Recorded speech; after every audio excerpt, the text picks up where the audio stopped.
Hey, what is going on? It is your girl, Miss Straight Talk, no sugar added. Oh, it has been a minute. It's been a minute. So, what do I owe you? Do I owe you like a Merry Christmas, Happy New Year, Healthy New Year, everything else, all the good fares that can come your way? It has been a minute. I ain't been doing nothing. I ain't even gonna sit here and tell no lie. I ain't really been doing anything. Just been rethinking some things and redoing some things. And I just popped back on to my podcast, the Life Diet 365. So if you have a podcast app, especially if you have Apple Podcasts, check me out. It's the Life Diet 365 podcast. They're usually not that long. They range anywhere between like 17 to 20 minutes. But I thought I would pop on and share the podcast that I did the other day because I thought it was absolutely fantastic. And so that podcast was called Dysfunctional Me. Yes, I said it. Not dysfunctional, this functional. So I'm going to read a quote that I shared on the podcast with you.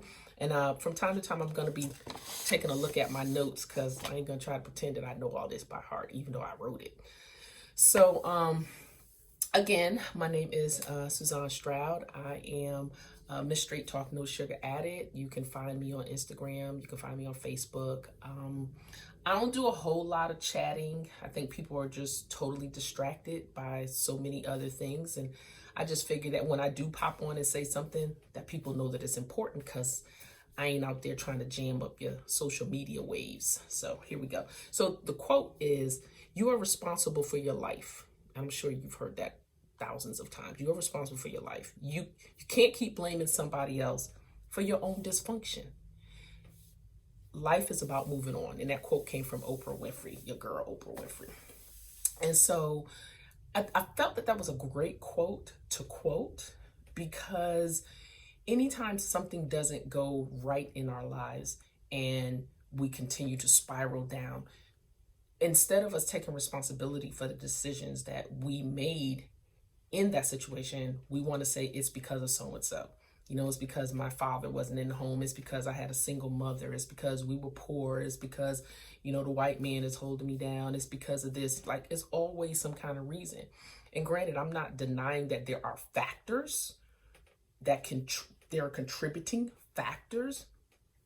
But at the end of the day, we all have to pull ourselves up by the bootstraps and say, hey, I want more than what I'm actually getting right now. I want more than what I'm actually allowing myself to go after.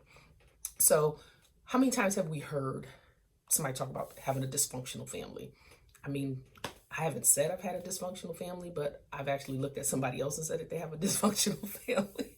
And so, but overall, we all, have these things where we see perfect or imperfect things within our family.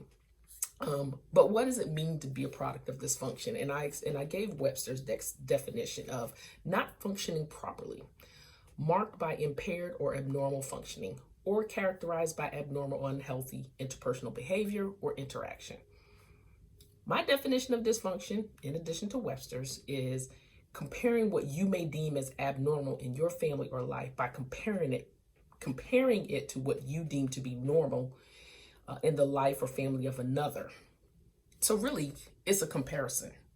Now, let me just kind of give this disclaimer. Any form of abuse is dysfunctional. I'm just going to put that out there. This podcast is not about accepting any form.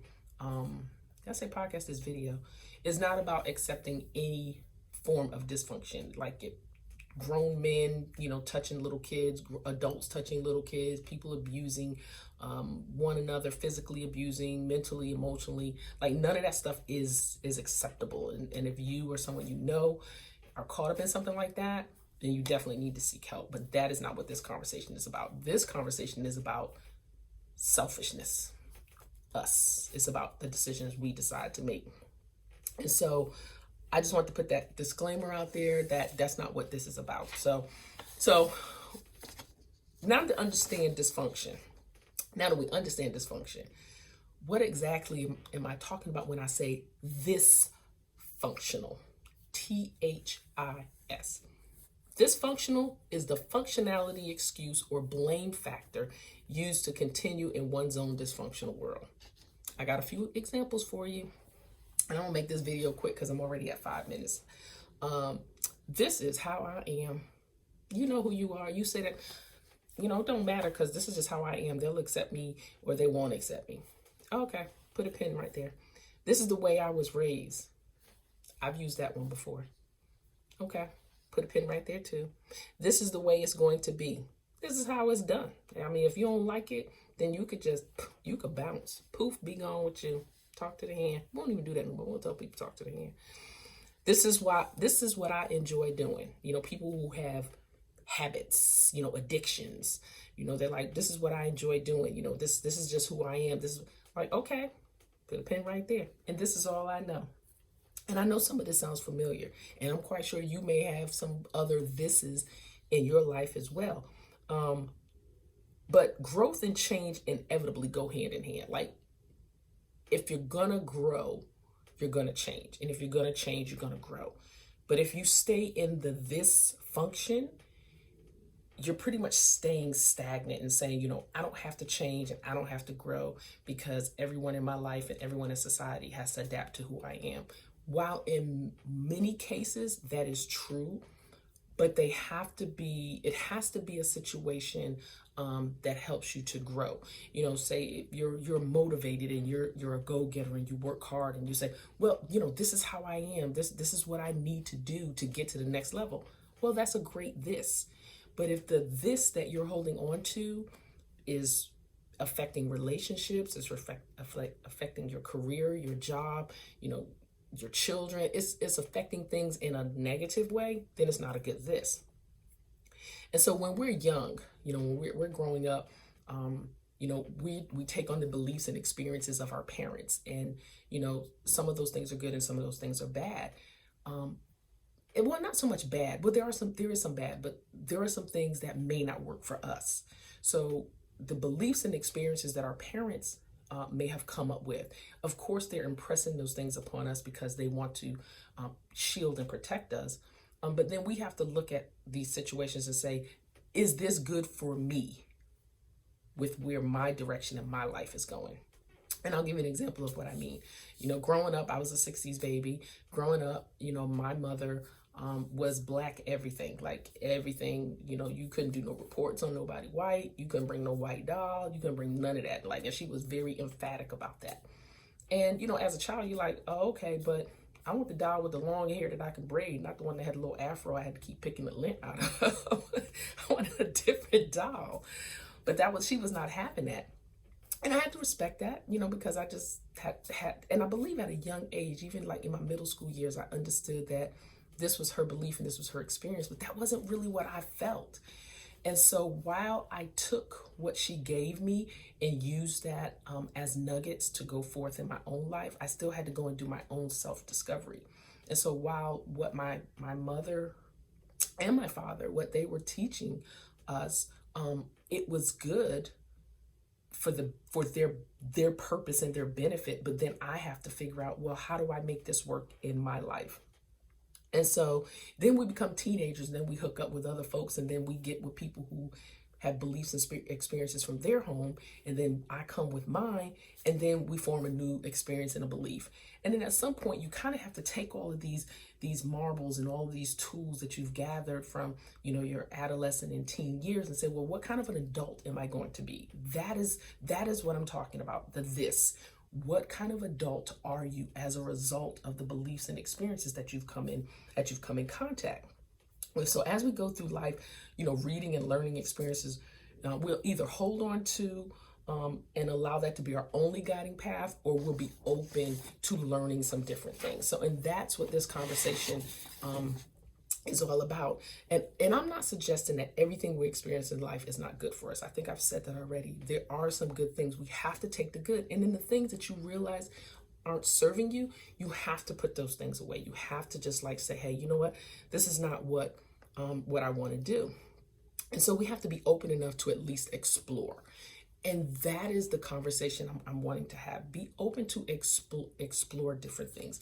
We just come out of a tumultuous election period, and I've watched people stop speaking to other people, friendships, family relationships have been severed. And you know what? The election is over. Those people aren't even talking about you, but yet you're not even talking to your friend. You're not talking to your loved one. You're not talking to a family member. Some people aren't even speaking to their children.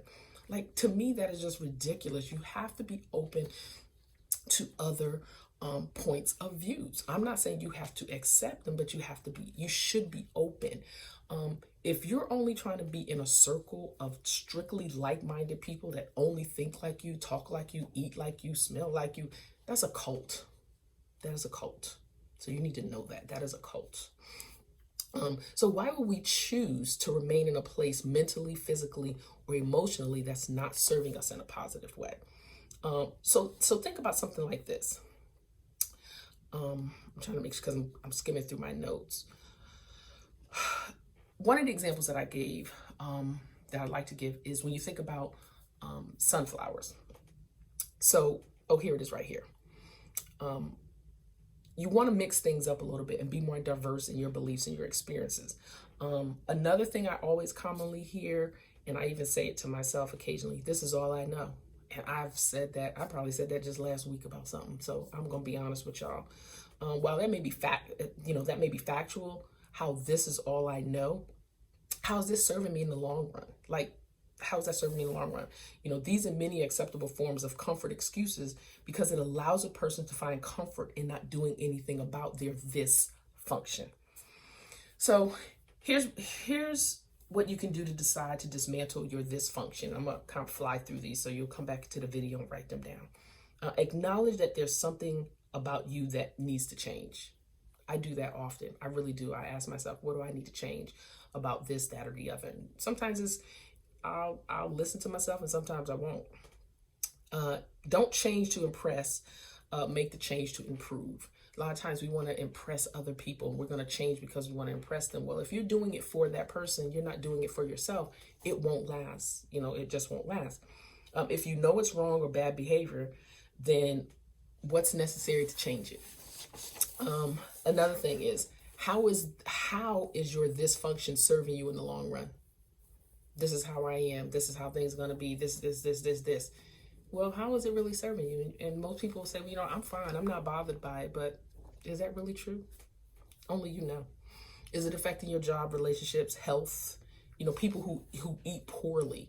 Like, I watch social media every week, and I see some of the stuff that people are posting that they're eating. And I'm not judging or shaming, but then these are the same people that are complaining about health issues and being overweight and so on and so forth. But yet, they still choose to eat bad food. So the bottom line is, if you're comfortable, then you're not growing, pretty much. If you're not growing, then you're not changing. So think about a seed. The purpose, I go out and I buy a pack of sunflower seeds, not the kind I'm eating, but the seeds like at the horticulture store, like at a Lowe's or something like that. And on the package, it says sunflowers. That's my favorite flower. And I have the seeds. And so I prep the soil, do what needs to be done, put the seed in the soil. And from the seed standpoint, it's comfortable. It's in a nice, cozy, dry place. It gets the water and the sunlight, that it needs to get, the nutrients that it needs to get from the soil. It gets that. It can be in a very comfortable place. But the true purpose of that sunflower is not fulfilled until it decides to change from the outer shell, to allow the inner shell to come through, or what's in the shell, the seed casing, and then for the growth to take place. And then when it starts to grow, it gets the leaves, and then I have my beautiful sunflower. So, it's a great position to be comfortable because you don't have to do anything. You're just chilling. But the purpose of you is not discovered until you decide to grow and change. The purpose of the sunflower doesn't happen until it decides to grow and change. So ponder the thought. Make a note of your this functions. Maybe you have one, maybe you have two, maybe you have 30. And ask yourself, how have you missed out on certain things because of your decision to maintain at a level of this and not one of how can I do better? How can I change? Or what needs to change? What should I do? This is fine.